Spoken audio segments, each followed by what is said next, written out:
Class 12th of biology. Last class में हमने population stabilisation and birth control start किया था, राइट।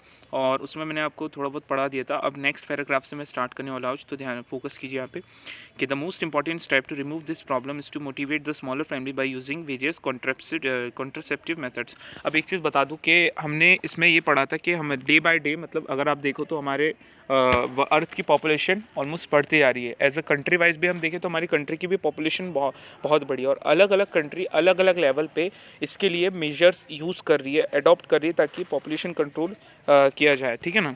तो वैसी पॉपुलेशन को स्टेबल करने के लिए और बर्थ को कंट्रोल करने के लिए आगे क्या यहाँ पे कुछ बताया गया है कि लोगों को हमें क्या करना है, लोगों को मोटिवेट करना है कि वो मतलब स्मॉलर फैमिलीज़ को सिस्टम को अडॉप्ट करे अपनी फैमिली में, ठीक है ना, लाइफ में स्मॉलर फैमिलीज़ को अडॉप्ट करे। और इसे अडॉप्ट करने के लिए कुछ वेरियस कॉन्ट्रासेप्टिव मेथड को यूज़ करने के लिए हम उन्हें मोटिवेट कर सकते हैं। फॉर एग्जाम्पल, जैसे कि you might have been seen advertisement in the media as well as in posters, bill etc showing a happy couple with two children with a slogan हम दो हमारे दो।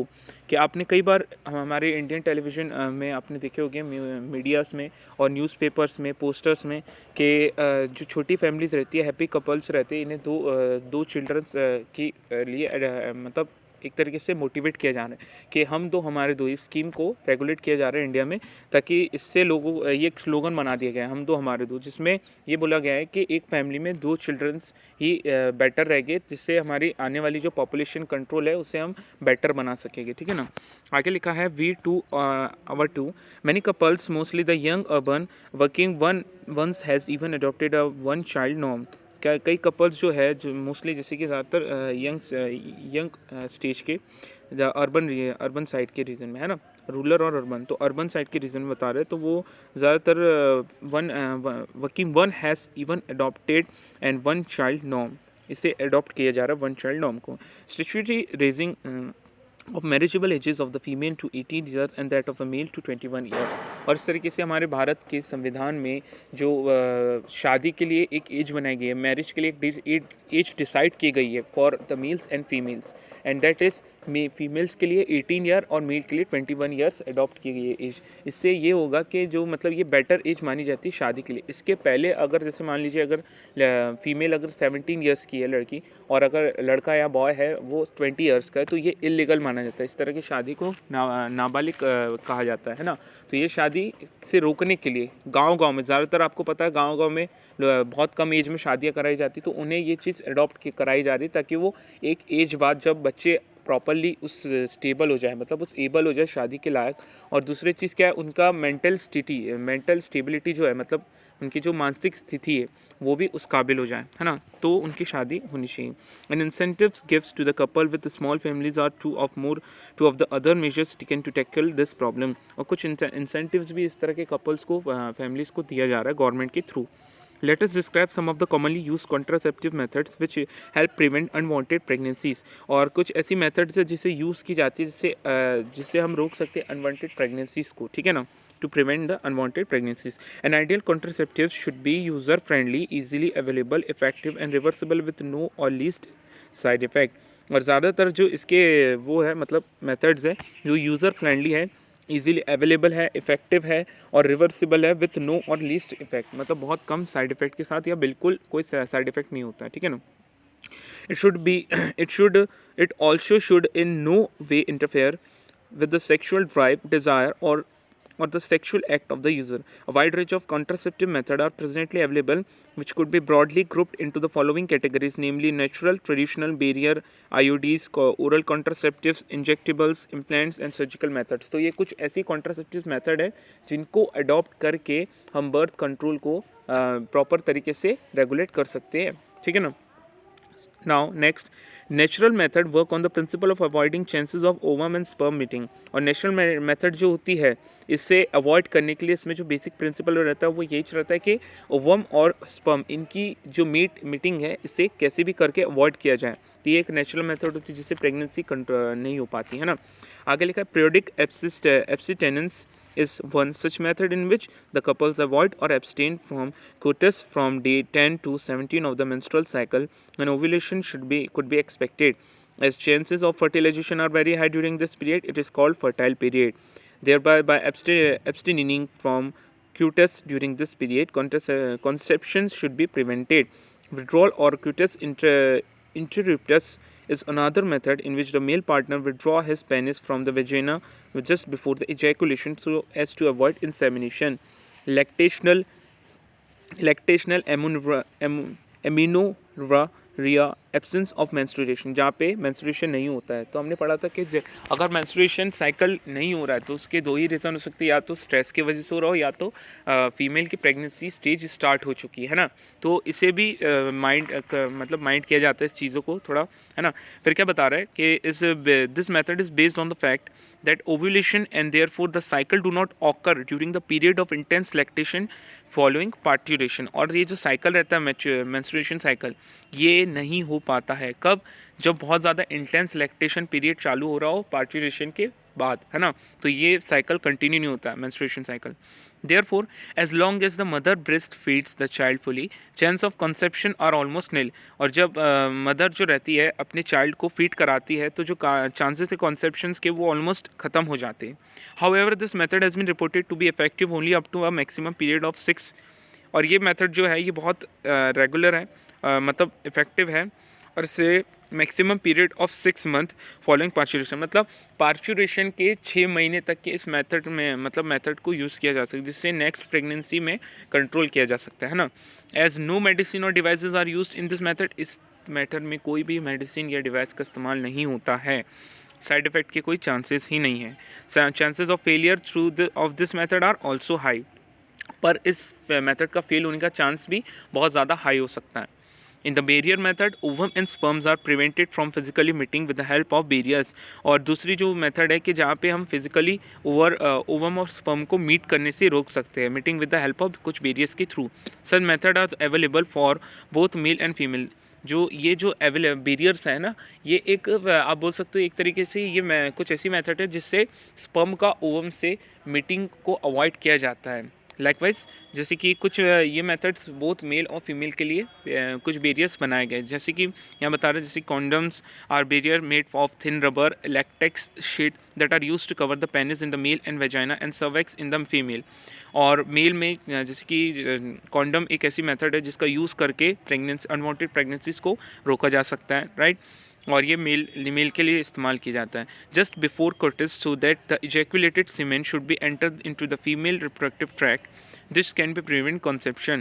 Nirodh is a popular brand of condom for the male. Use of condoms has increased in recent years due to its additional benefits of the protecting the users from contracting STIs and AIDS। और इसके इस्तेमाल से जो disease होती है transmission disease जिसको बोलते हैं हम, जैसे कि STIs और AIDS है, इसे भी प्रिवेंट किया जा सकता है ना। Both the male and female condoms are disposable, दोनों disposable है and can be self inserted and thereby give up privacy to the users। diaphragm, cervical caps and vaults are also barrier। ये कुछ और है, आप इसे अंडरलाइन कर सकते हैं, जैसे कि diaphragms, cervical caps और vaults, ये कुछ ऐसे बैरियर्स है जो कि रबर के बने होते हैं और ये इंसर्ट किए जाते हैं फीमेल के रिप्रोडक्टिव ट्रैक्ट में, जिससे वो कवर कर लेता है सर्वाइक्स को कॉर्टेक्स के समय। They prevent the conception by blocking the entry of sperm, और ये स्पर्म के एंट्री को ब्लॉक कर देते हैं सर्वाइक्स के थ्रू एंड दे आर रीयूजेबल, और इन्हें रीयूज़ किया जा सकता है। Spermicidal creams, jellies and foams are usually used along with the barriers to increase their contraceptive efficiencies। अब यहाँ हम देख सकते हैं फीमेल के लिए कॉपर टी जो है इसका यूज़ किया जाता है, ये भी एक तरह का बैरियर होता है। Next, another effective and popular method is the use of intra यूटेरिन device, IUDs बोलते हैं, जिसका फुल फॉर्म है इंट्रा यूटेरिन डिवाइस। कई बार एग्जाम्स में पूछ लेता है फुल फॉर्म ऑफ IUDs, तो इसका फुल फॉर्म है intra uterine devices। These devices are inserted by doctor or expert nurses in the uterus through vagina। मतलब ये डिवाइस को डॉक्टर या कुछ एक्सपर्ट नर्सेस रहती है जो यूटेरस में वेजाइना के थ्रू इसे मतलब प्लांट करती है इस डिवाइस को। And this IUDs are presently available as the non medical IUDs, Lippes loop, copper release IUDs, CUT7, CU7, multi-load 375 and the hormone release IUDs, progesterone, LNG20 The IUDs increases phagocytosis of sperm within the uterus, and the copper ion release suppress sperm motility and fertilizing capacity of sperm.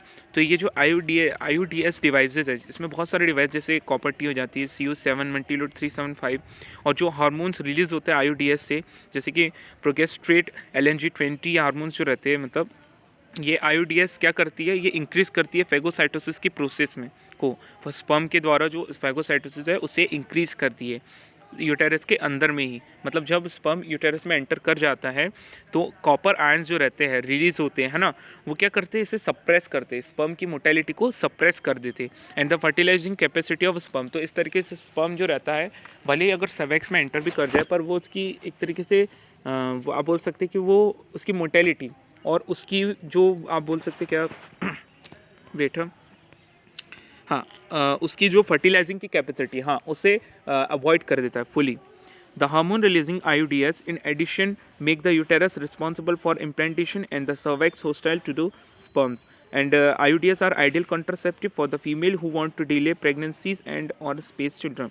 मतलब IUDs वो एक ideal contraceptive device है जो कि female के लिए बहुत मतलब यूज़फुल है, जिससे वो अपनी प्रेगनेंसी को डिले कर सकती है या तो एक स्पेस क्रिएट कर सकती है चिल्ड्रंस के बीच में, है ना। It is one of the most widely accepted method, और ये सबसे ज़्यादा यूजेबल मेथड है और कॉन्ट्रासेप्शन मतलब कॉन्ट्रासेप्शन की पूरे इंडिया में। नेक्स्ट, तो अभी मैंने आपको कुछ ऐसी मेथड्स बताया जिसके थ्रू इस प्रोग्राम की, मतलब आप बोल सकते हैं हम दो हमारे दो, है ना, इस प्रोग्राम को रेगुलेट किया जा रहा है, और इसके लिए कुछ मेथड्स यूज़ की जा रही है, कुछ बैरियर्स यूज़ किए जा रहे हैं, जिसके बारे में अभी हमने डिस्कस किया, जिसमें सबसे इंपॉर्टेंट है IUDs, ठीक है ना। आगे लिखा है oral administration of some small doses of either progesterone और progesterone estrogen combination is another contraceptive method use by the females, है ना। कुछ ओरल एडमिनिस्ट्रेशन मतलब कुछ ऐसी मेडिसिन्स है जिसको दिया जाता है, जिसके छोटे छोटे डोज दिए जाते हैं, चाहे वो इंजेक्शन के थ्रू या डायरेक्ट टैबलेट के थ्रू, है ना, जिससे क्या होता है कि ये भी कॉन्ट्रासेप्शन मेथड के अंडर में आती है, और ये मेथड ये फीमेल पे की जाती है, मतलब फीमेल इसे यूज़ करती है, ठीक है ना। आगे लिखा है they are used in the form of tablets and hence are popularly called pills, और इन्हें हम क्या बोलते हैं, ये टैबलेट के फॉर्म में ली जाती है, इसलिए इसे हम क्या बोलेंगे, पिल्स, ठीक है ना। और ये किसे लेते, कौन लेता है, मेल नहीं फीमेल लेती है, right. Pills have been taken daily for a period of 21 days starting preferably within the first 5 days of menstrual cycle, मतलब menstrual cycle के पहले 5 दिनों से के बाद, मतलब with in the first 5 days के अंदर में ली जाती है, पाइल्स को स्टार्ट किया जाता है और इसे डेली लिया जाता है 21 दिनों तक, ठीक है ना। आफ्टर गैप ऑफ 7 डेज, मतलब 7 दिन के गैप के बाद, ड्यूरिंग व्हेन मेंस्ट्रुएशन ऑकर, जब मेंस्ट्रुएशन होता है, जैसे कि मेंस्ट्रुएशन साइकिल के 5 दिन फर्स्ट 5 डेज जो है, उसके बाद से 21 दिन तक के पाइल्स को लिया जाता है, और आफ्टर गैप ऑफ 7 डेज के गैप के बाद, ड्यूरिंग जब मेंस्ट्रुएशन ऑकर होता है, it has to be repeated in the same pattern, इसे फिर से इस सेम पैटर्न में रिपीट किया जाता है, till the female desire to prevent conception, और इस तरीके से कॉन्सेप्शन को प्रिवेंट किया जाता है। दे inhibit ovulation and implantation as well as alter the quality of cervical mucus to prevent retard entry of sperms, ठीक है ना। Piles are very effective with lesser side effects and are well accepted by the females, और इसका बहुत ही कम side effect होता है, बहुत useful होती है, और ज़्यादातर फीमेल्स इसे एक्सेप्ट करती है, मतलब इस चीज़ को। सहेली the new oral contraceptive for the female contain a non steroidal preparation, ये दूसरी एक तरह की कॉन्ट्रासेप्टिव मेथड है जो कि एक तरीके की ओरली मेथड है, एक नई ओरल मेथड है जो कि नॉन स्टीरॉयडेबल प्रिपरेशन है। It is a once a week pill with very few side effect and high contraceptive value, ये वंस अ वीक पाइल है जो कि बहुत ही कम साइड इफेक्ट के साथ और बहुत ज़्यादा कॉन्ट्रासेप्टिव वैल्यू के साथ होती है। प्रोजेस्टेरोन अलोन और in a combination with estrogen can also be used by male as injection, progesterone को या तो अकेले या तो से एस्ट्रोजन के साथ, यानी प्रोजेस्टेरोन या प्रोजेस्टेरोन प्लस एस्ट्रोजन, इसे इंजेक्शन के थ्रू फीमेल के अंदर इंजेक्ट किया जाता है या इम्प्लांट किया जाता है स्किन के अंडर में, है ना। Their mode of action is similar to that of piles, इनका भी पाइल्स की तरह ही काम होता है, ये भी कॉन्ट्रासेप्टिव का काम करती है मेथड का, and their effective periods are much longer, और इनके जो कार्य क्षमता यानी इफेक्टिव पीरियड है ये बहुत लंबा होता है, बहुत ज़्यादा ड्यूरेशन का होता है। Administration of progesterone or progesterone estrogen combination or IUDs within 72 hours of the coitus have been found to be very effective. मतलब कोइटिस वाली जो प्रोसेस है उसके 72 आवर्स के अंदर अंदर अगर इन मेथड्स को यूज़ किया जाए तो ये बहुत इफेक्टिव मानी जाती है एज एमरजेंसी कॉन्ट्रासेप्टिव्स के तौर पे, and as they could be use to avoid possible pregnancies due to rape और कैजुअल अनप्रोटेक्टेड इंटरकोर्स। और इस तरीके से जैसे जो अनवांटेड प्रेगनेंसी है उसे पॉसिबल है अवॉइड करना सक्सेसफुली। आगे लिखा है सर्जिकल मेथड जैसे कि स्टेरिलाइजेशन होती है are generally advise by the male for the male और female partner as a terminal method to prevent any more pregnancies. Surgical intervention blocks gamete transport and thereby prevent conception. तो surgical methods भी use की जाती है कई बार, जिसे हम sterilisation कहते हैं, जिसके थ्रू भी प्रेगनेंसीज को रोका जाता है ना। Sterilisation procedure in the male is called vasectomy, इसे प्रोनाउंस करेंगे वासेक्टोमी है ना। और ये किसके लिए प्रोनाउंस करेंगे? मेल के लिए। अगर स्टेरिलाइजेशन की प्रोसेस मेल में हो रही है तो इसे क्या पढ़ेंगे हम? वैसेक्टोमी बोलते हैं है ना। And that in the female, और अगर फीमेल में हो तो इसे ट्यूबेक्टोमी। वैसेक्टोमी एंड ट्यूबेक्टोमी याद रखिए, कई बार ऑब्जेक्टिव में पूछ लेता है आपको, या दोनों 2 मार्क्स के लिए क्वेश्चन आ सकता है what is a vasectomy and tubectomy. तो वैसेक्टोमी मेल में इस्तेमाल होती है, मतलब मेल में अगर स्टेरिलाइजेशन करे तो उसे वैसेक्टोमी बोलेंगे, फीमेल में करेंगे स्टेरिलाइजेशन तो उसे हम क्या बोलेंगे? ट्यूबेक्टोमी। In vasectomy में a small part of the vas difference is removed or tie up through a small incision or the scrotum, whereas in tubectomy a small part of the fallopian tube is removed। यहाँ क्या बता रहा है कि vasectomy में क्या होता है कि जो एक स्मॉल पार्ट है आपके वास डिफरेंस का मेल में, उससे रिमूव किया जाता है या तो उसे टाई अप किया जाता है ना, बांध दिया जाता है। किसके थ्रू? या तो बहुत ही small through a small incision, मतलब एक बहुत ही स्मॉल इंसेशन के थ्रू ऑन द स्क्रोटम पे। वहीं पे अगर ट्यूबेक्टोमी में देखें तो क्या होता है? Small part of fallopian tube is remove, मतलब फेलोपियन ट्यूब का एक स्मॉल पार्ट जो रहता है सेक्शन, उसे रिमूव किया जाता है ना। और या इसे टाई अप किया जाता है through a small incision in the abdomen region और थ्रू वजाइना के थ्रू, है ना। This technique are highly effective but their reversibility is very poor. ये टेक्निक बहुत ही हाईली इफेक्टिव होती है पर इससे रिवर्सिबल, मतलब इसे वापस पहले जैसे सिचुएशन में करना बहुत मतलब मुश्किल हो जाता है एक तरीके से, है ना। It needs to be emphasized through that the selection of a suitable contraceptive method or its use should always be undertaken in consultation with qualified medical professional। और इसे करने के लिए एक qualified medical professional staff रहता है जिसके through ये ऑपरेशन होता है। One must also remember that contraceptives are not regular requirement for the maintenance of reproductive health. और इसकी एक बार अगर ये प्रोसेस हो जाती है तो इससे रेगुलर रिक्वायरमेंट की ज़रूरत नहीं है मेंटेनेंस की रिप्रोडक्टिव हेल्थ के लिए, है ना।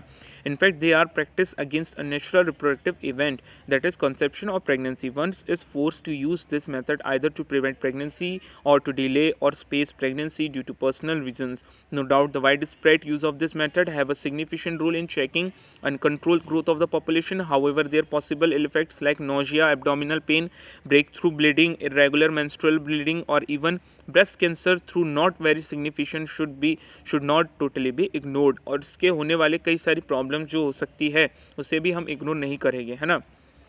नेक्स्ट हमारा टॉपिक है मेडिकल टर्मिनेशन और प्रेगनेंसी। तो ऑफ प्रेगनेंसी अभी हमने देखा कुछ ऐसी मेथड्स पॉपुलेशन बर्थ कंट्रोल की, है ना। अब हम देखेंगे नेक्स्ट है मेडिकल टर्मिनेशन ऑफ प्रेगनेंसी यानी MTP। इससे कैसे, इसका मतलब क्या है देखिए कि मेडिकली यानी कि एक मेडिकल वे में आप प्रेगनेंसी को टर्मिनेट कैसे करेंगे, है ना। इस प्रोसेस को हम यहाँ समझेंगे अच्छे से। इंटेंशनल और volunteer termination of the pregnancy before full term is called medical termination of pregnancy. के या तो आप किसी इंटेंशनल या वॉलंटियरी टर्मिनेशन की जाए प्रेगनेंसी में बिफोर फुल टर्म, मतलब प्रेगनेंसी के फुल टर्म होने से पहले, तो इसे हम क्या वर्ड देते हैं, ऐसे क्या टर्म देते हैं? मेडिकल टर्मिनेशन ऑफ प्रेगनेंसी या MTP। और इंड्यूस्ड एबॉर्शन, या हम इसे इंड्यूस्ड एबॉर्शन भी बोलते हैं क्योंकि ये नेचुरली नहीं होता है, ये हमारे थ्रू मतलब एक आर्टिफिशियल किया जाता है इस ऑपरेशन को, है ना।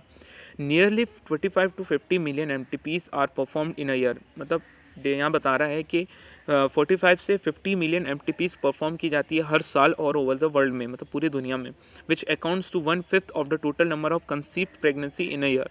जिसका मतलब है कि टोटल 1/5 प्रेगनेंसी जो है उससे रोका जाता है। वेदर टू एक्सेप्ट और लीगलाइज एमटीपी, मतलब या तो इसे लीगलाइज किया जाता है या इसे एक्सेप्ट किया जाता है, और not in is being debated upon in many countries, और कई कंट्रीज़ में इसे लीगल भी है, कई जगह पे इलीगल है, और कई कंट्री में अभी ये डिबेट में ही है कि अभी मतलब है ना। और due to emotional, ethical, religious और social issues involve in it, कई सारे इशूज़ है जिसकी वजह से कई कंट्रीज इसे अडॉप्ट नहीं कर पा रही। कौन कौन से इशूज़, जैसे कि कुछ इमोशनल, एथिकल, रिलीजियस और सोशल इशूज़ इन्वॉल्व है। Next, government of India legalised MTP, हमारे कंट्री में इसे लीगलाइज्ड किया गया है मेडिकल टर्मिनेशन प्रेगनेंसी को। कब? इन 1971 में, with some strict condition to avoid its misuse, और कुछ इसके लिए कंडीशंस बनाएंगे जिससे इसका मिसयूज़ ना हो। Such restrictions are all the more important to check indiscriminate or illegal female fertilicides which are reported to be high in India। यहाँ बता रहे हैं कि कुछ restrictions है जो कि बहुत इम्पॉर्टेंट है, जो हमें मतलब बनाई गई है जिससे इसका इलीगल यूज़ ना हो, है ना, मतलब इसे गलत तरीके से इसका मिसयूज ना हो इंडिया में। वाई एमटीपी क्यों? Obviously the answer is to get rid of unwanted pregnancy. इसका आंसर सिर्फ एक ही कि इससे अनवांटेड प्रेगनेंसी को रोकने के लिए इस प्रोसीजर को अडॉप्ट किया जाता है। Either due to casual unprotected intercourse और failure of the contraceptive use during coitus और रेप्स, है ना, कि कई बार कई अनवांटेड प्रेगनेंसी के चांसेस रहते हैं, तो उससे रोकने के लिए इस मेथड का इस्तेमाल किया जाता है। Now next, MTPs are also used in certain cases, whereas continuation of the pregnancy could be harmful or even fatal, either to the mother or the fetus or both। और यहाँ बोल रहा है कि MTPs जो है बहुत एसेंशियल होती है कई बार इन सर्टेन कुछ केसेस में, but where continuation of pregnancy, कहाँ पे एसेंशियल होती है? जहाँ पे प्रेगनेंसी के जो कंटिन्यूशन है वो हार्मफुल हो सकता है कई बार, है ना, या तो माँ के लिए या तो माँ और बेटे दोनों के लिए, मतलब जो चाइल्ड है और मदर दोनों के लिए हो सकती है प्रॉब्लम। तब उस कंडीशन में प्रेगनेंसी को रोकने के लिए MTPs का इस्तेमाल किया जाता है। MTPs are considered relatively safe during the first trimester, के इसे पहले ट्राइमेस्टर में सेफ माना जाता है MTPs को, up to 12 week of pregnancy, मतलब वीक के 12 हफ्तों की जो प्रेगनेंसी रहती है इसके टर्मिनल में बोल रहा है, मतलब टर्म में। Second trimester abortion are much more riskable, अगर सेकेंड ट्राइमेस्टर स्टार्ट हो गया और उस समय MTP को किया जा रहा है ना, तब ये बहुत रिस्केबल हो सकती है। One disturbing trend observed is that a majority of the MTPs are performed illegally by unqualified quacks which are not only unsafe but could be fatal too। कई बार अनक्वालिफाइड और कई बार लोकल डॉक्टर्स और कंपाउंडर्स रहते हैं जो इससे practice करते हैं, मतलब कई बार ये प्रॉपरेशन कर देते हैं, है ना, जो जिसके कारण बहुत बुरे परिणाम या आप बोल सकते हैं बहुत बुरे कंडीशंस देखने को हमें मिल जाती है कई सारे केसेस में, और ये बहुत ख़तरनाक हो सकता है। याद रखिए, अगर फर्स्ट ट्राइमेस्टर स्टार्ट है, मतलब फीमेल में प्रेगनेंसी के बाद फर्स्ट ट्राइमेस्टर है तो MTPs सेफ है, बट अगर सेकेंड ट्राइमेस्टर स्टार्ट हो गया है तो MTPs प्रॉब्लम कर सकती है।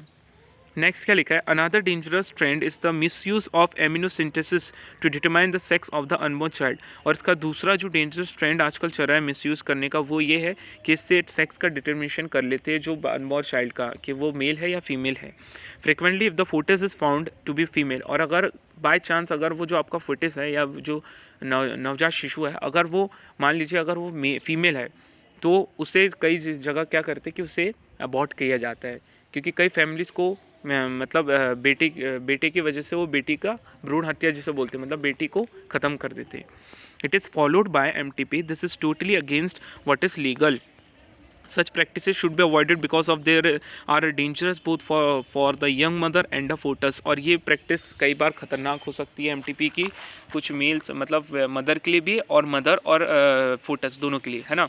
Effective counseling on the need to avoid unprotected coitus and the risk factor involved in illegal abortion as well as providing more health care facilities could reverse the mentioned unhealthy trends, है ना।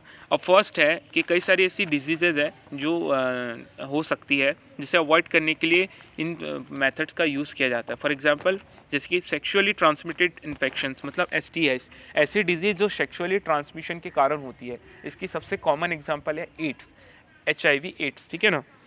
अब ये क्या होता है देखिएगा, कि infection और disease which are transmitted through sexual intercourse are collectively called sexually transmitted infections. ऐसी डिजीज या इन्फेक्शन जो किसी सेक्सुअल इंटरकोर्स के थ्रू हो रहा हो उसे हम बोलते हैं सेक्सुअली ट्रांसमिटेड इन्फेक्शन, STI।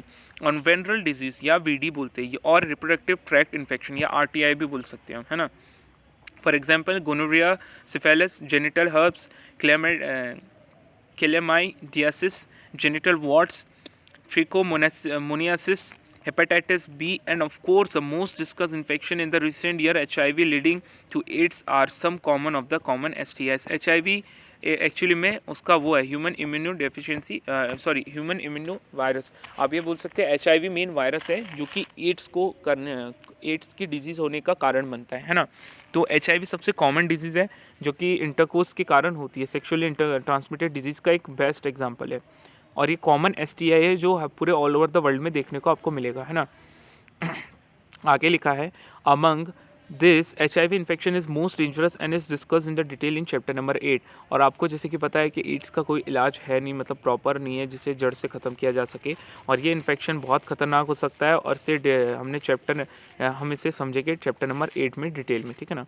अब कुछ इन्फेक्शंस है जैसे कि hepatitis B, HIV and can also be transmitted by sharing of injection needles, surgical instrument etcetera.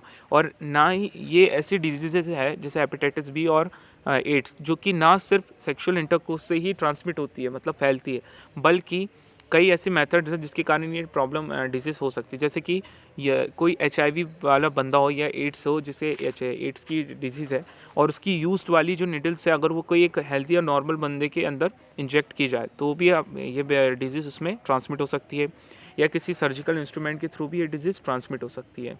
आगे क्या लिखा है कि with infected person transfusion of blood और from an infect mother to the foetus too. और कई बार इन्फेक्टेड मदर, मान लीजिए अगर माँ को है एड्स तो बेटे मतलब फोटस को भी होने के चांसेस होते हैं।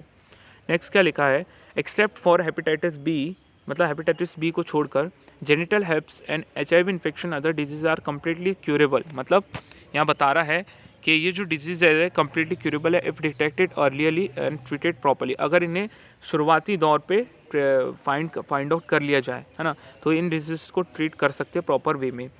मैं आपको एक बार और याद दिला दूं कि HIV को प्रॉपरली ख़त्म नहीं कर सकते, बस उसे कंट्रोल में रखा जा सकता है। उसके लिए ऐसा है कि पूरे लाइफ टाइम उस बंदे को या उस पेशेंट को कुछ पाइल्स लेनी, कुछ टैबलेट्स, एक मेडिसिन आती है जिसे लेनी पड़ेगी उसे डेली, है ना, उसी के वजह से वो सर्वाइव कर सकता है। आगे लिखा है early symptom of most of this are minor and include itching, fluid discharge, slight pain, swelling etcetera. छोटे छोटे यहाँ सिम्टम्स बता रहे हैं। And in the genital region infected females में ऑफन भी इज सिम्फोटोमेटिक एंड हैंस में रिमेन अनडिटेक्टेड फॉर लॉन्ग। कई बार ये डिजीज़ के कई इन्फेक्शंस और सिम्टम्स दिखते नहीं हैं, और ये इन्फेक्शन जब पूरी तरीके से फैल जाता है तब पेशेंट्स को पता चल पाता है कि वो पॉजिटिव है, राइट।